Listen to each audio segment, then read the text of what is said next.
બોલે શંકરા મહારાજનો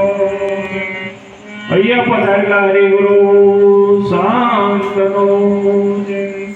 ભજન કરાવવાના માતા પિતાનો હે શ્રી રામ નામ की औषधि अनखरी पीछे अंग पीड़ा व्यापे नहीं महारोग मटी जाए पोती पड़ पड़ जग बुआ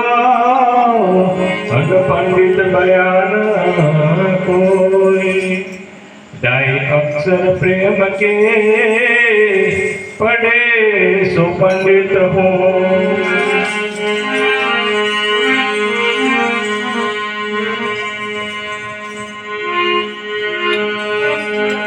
अपना बंधु भाई मस्त भजन गायु तो मनखा जेवू डाणू वालेदादा ने तो वारंवार नहीं मळे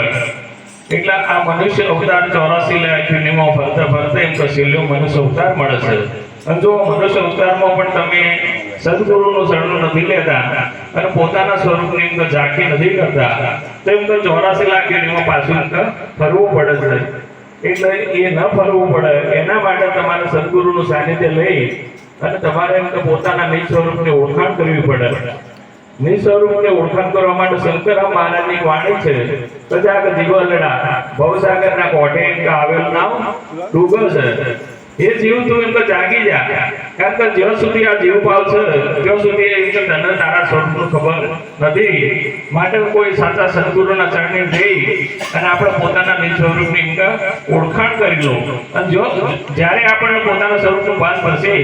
અને જીવ ભાવ છૂટશે ત્યારે એમ કે તમને પોતાના સ્વરૂપનું ભાન થશે ત્યારે તમને ખબર પડશે કે હું તો જીવ નથી ભાઈ શિવ છું પણ એ ક્યારે કે સાચા સદગુરુ મળી જાય આવા બેઠેલા બરાબર એના સાનિધ્યમાં જઈએ તન મન ધન અને ચતુર્શ્રી અર્પણ કરી દઈએ તો એ વસ્તુ આપણને મળે કારણ કે ભક્તિ મફતમાં મળતી નથી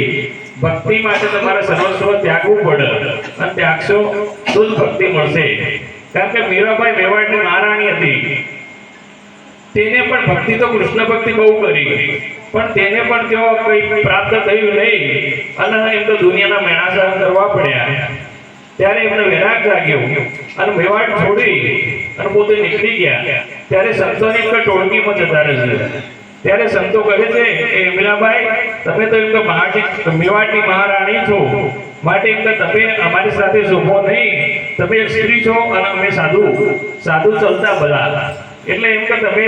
કોઈ સાચા સદગુરુના ચરણે જતા રહો ત્યાંથી મીરાબાઈ નીકળી અને રોહિદાસના ચરણે એમ જતા રહે છે ત્યારે રોહિદાસ કહે છે કે હે મીરાબાઈ તમે એમ કે રાજપૂતની પુત્રી છો અને હું એક ચમાર છું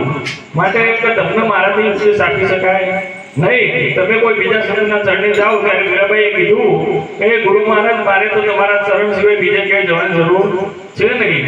ત્યારે રોહિદાસ મહારાજે પોતાને પરીક્ષા લેવા માટે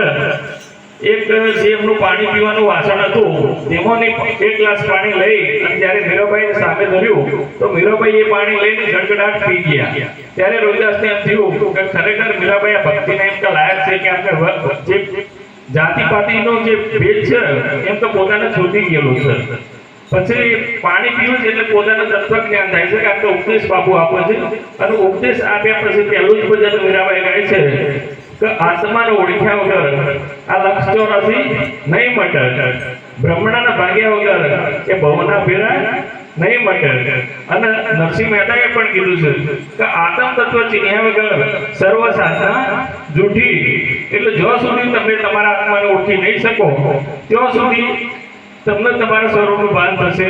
નહીં તો હું કોઈ જીવ નથી શિવ છું એવું ક્યારે કે સદગુરુનું શરણું લીધા પછી જ આપણને ખબર પડે જીવ ભાવ અને શિવ ભાવ આવ્યા પછી બધું જ છૂટી જાય છે કારણ કે આપણે દરેક વ્યક્તિને ઓળખતા હોય છે કે ભાઈ આ વ્યક્તિનું આ નામ છે ફલાણા ભાઈનું આ નામ છે બાકી પોતાને આપણે ઓળખતા નથી માટે સદગુરુ એ જ આપણે ઓળખાણ કરાવે છે બોલીએ સદગુરુ મહારાજનો